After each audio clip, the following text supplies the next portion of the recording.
আচ্ছা কেশিয়ার সাহেব, ইমাম সাহেবের তো মজিন সাহেবের তো 2 মাসের বাকি আবার পড়ে গেল। ক্যাশের কি অবস্থা? ক্যাশের তো অবস্থা খারাপ। এবার ছাদের কাজ করতে যায় ক্যাশ একদম ফাঁকা, ক্যাশে তো কোনো টাকা নাই। আর সমাজের লোকও তো ঠিক মতো এই সমাজে চাঁদা টাদা দিতেছে না।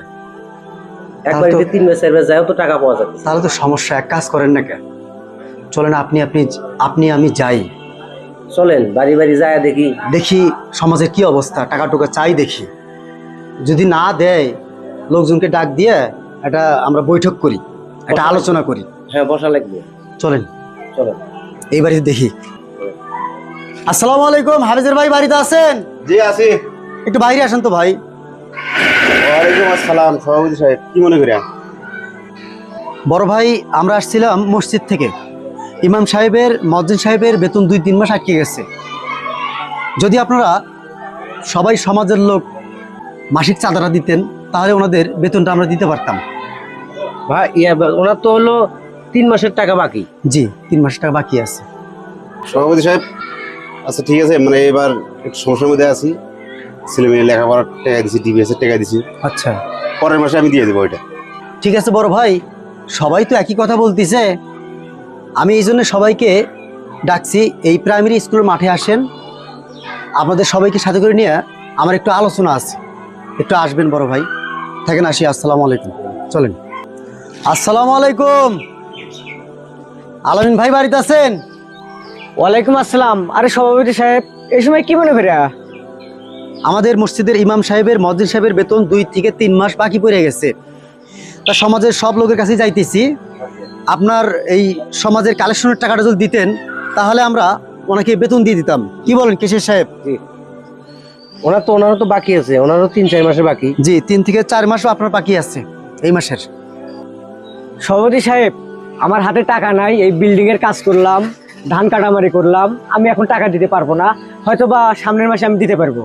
ঠিক আছে আলামিন সাহেব, সবাই তো একই কথা বলতিছে।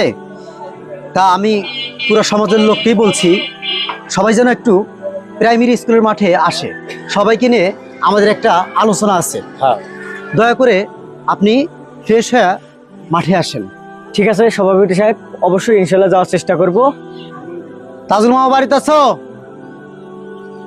তাজুল মামা, আসসালামু আলাইকুম সভাপতি সাহেব, কি মনে করে? ওয়ালাইকুম আসসালাম। মামা, আমরা আসছি হলো মসজিদের মজ্জিন সাহেব এবং ইমাম সাহেবের 2 থেকে 3 মাসের বেতন আটকে গেছে, সেই কালেকশন করার জন্য আমরা আসছি। সমাজের প্রত্যেকটা ঘরে ঘরে যাইতেছি।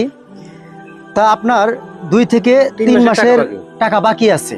যদি টাকাটা দিতেন তাহলে আমরা ইমাম এবং মজ্জিন সাহেবের বেতনটা দিয়ে দিতাম। দেবওয়ালা, কথা হলো কি, ওই যে আমাদের প্রাইমারি স্কুলে ওই মাঠে সমাজের সবগুলো লোক নিয়ে একটা মিটিং হবে, আমরা একটু আলোচনা করব। আপনি একটু আসেন, এখনই ফ্রেশ হয়ে আসেন। আচ্ছা ঠিক আছে আসতেছি। সভাপতি সাহেব ডাকলো, কিসের জন্য যে ডাকলো মাঠে? আসসালামু আলাইকুম সভাপতি সাহেব। ওয়ালাইকুম আসসালাম। আপনারা আসছেন? বসেন হ্যাঁ, বসো বসো। বসেন বসেন। তো সভাপতি সাহেব, কি মনে করে ডাকলে? ডাকলাম এই জন্যে, আমি সমাজের প্রত্যেকটা ঘরে ঘরে আমার সেক্রেটারি সাহেব সহকারে ঘুরে আসলাম এবং সবাইকে দাওয়াত দিয়ে আসলাম, একটা আলোচনার দাওয়াত। আমরা তো ঘরে যা বুঝলাম, যার কাছেই টাকা চাই, ইমাম সাহেবের মজ্জিন সাহেবের বিভিন্ন কাজের অজুহাত দেখাইতেছে। কেউ দেখাইতেছে কারেন্ট বিল দিছি, কেউ বলতেছে বাড়ির কাজ করছি, কেউ বলতেছে এই মাসে পারবো না। এখন শোনেন, আপনাদের সাংসারিক সমস্ত খরচ চলে কি বাবা? চলে না? এখন তাতে কি করবো বাবা? আমি তোর কথা বলি, বলেন। আপনাদের ছেলে মেয়ের স্কুলের লেখাপড়া খরচ ঠিকই বাড়ি হয়, হ্যাঁ চলে। বাড়ি খরচ ঠিকই বাড়ি হয়, হুম, কামলা কিচেন খরচ ঠিকই বাড়ি হয়, কারেন্ট বিল খরচ ঠিকই বাড়ি হয়, তারপরে স্কুলে যাওয়া আসার ভ্যান খরচ ঠিকই বাড়ি হয়, সব খরচ চলে। তাহলে ইমাম আর মজ্জিন সাহেবের বেলায় এসে বেতন আটকে। আপনাদের বেতন আটকে কেন? আপনাদের যেরকম সংসার আছে, বাচ্চা কাচ্চার স্কুলের ফি দিতে হয়, বাজার খরচ করতে হয়, ইমাম সাহেবের যে মজ্জিন সাহেবের যে 3 মাসের বেতন বাকি আছে, ওদের কি সংসার খরচ লাগে না? অবশ্যই অবশ্যই লাভ। ওরা কিভাবে চলতিছে আপনি এটা বোঝেন না কেন? আমরা টাকা দেওয়ার পরই তো ওরা বেতন পাবে। হ্যাঁ ঠিকই বলছেন, কথা বুঝছেন? বুঝছি। আমাদের যেরকম খরচের দরকার আছে হ্যাঁ। ওদেরও খরচ করতে হয়। ঠিক আছে, এই জন্য আমরা চেষ্টা করব সঠিক সময় টাকাটা পরিশোধ করার জন্য। ইনশাআল্লাহ। ইনশাআল্লাহ। আমরা মন খারাপ করেন না, আমি রাগ হইতেছি মন খারাপ না না করেন না না। মুরগা, আপনি না, না, ঠিক কথাই বলতেছেন। আমরা তো মুসলমান, আমরা যার পিছনে 5 ওয়াক্ত নামাজ আদায় করি আমরা তার বেতন রাখি বাকি, আর আমাদের যাবতীয় খরচ ঠিকই চলে। এটা কেন হবে ভাই? আমাদের সমাজের কি আপনারা শুধু কি আমার আর এই যে কেশিয়ার সাহেবের দায়িত্ব আছে, আপনার দায়িত্ব নাই? তা আমরা কি পারি না প্রতি মাসে অন্যান্য খরচের সাথে সাথে ইমাম এবং মুয়াজ্জিন সাহেবের টাকাটা দেওয়ার জন্য? টাকা চাইতে যাওয়া লাগবে কেন? আপনারা আগে এসে বলবেন যে এই যে টাকা নেন। না না, আপনারা কি আমাদের বেতন দিয়ে রাখেন? না না না, না। আমরা কি বেতন ভুক্ত? না। যে আমরা প্রতি মাসেই আপনাদের দ্বারা দ্বারা যাই, আমাদের তো লজ্জা লাগে, আমাদেরও কাজ কাম আছে নাকি বলেন? তা তো অবশ্যই। আমাদের কাজ কাম নাই? হ্যাঁ, ঠিকই আছে। না, এটা তো দায়িত্ব সমাজের সবার। এটা আমাদের আপনারা আজ থেকে প্রত্যেক শুক্রবারে মনে কইরা যে আমার এই মাসের ইমাম সাহেবের বেতনটা বাকি আছে, সমাজের টাকা দেওয়া বাকি আছে, আপনারা প্রত্যেক শুক্রবারে টাকা ধরে আসবেন।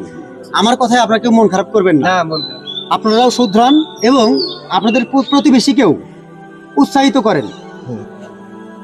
আমাদের এই সামাজিক ভিডিও যদি আপনাদের ভালো লাগে তাহলে অবশ্যই আমাদের একটু সাপোর্ট করবেন। আমাদের পাশে থাকতে গেলে ফলো করবেন, কমেন্ট করবেন, শেয়ার করবেন। পাশাপাশি আমি সবার সাপোর্ট চাই। আর যদি আমাদের ভিডিওতে কোনো ভুল হয়ে থাকে ছোট্ট ইউজার হিসেবে আমাদের ক্ষমার দৃষ্টিতে দেখবেন।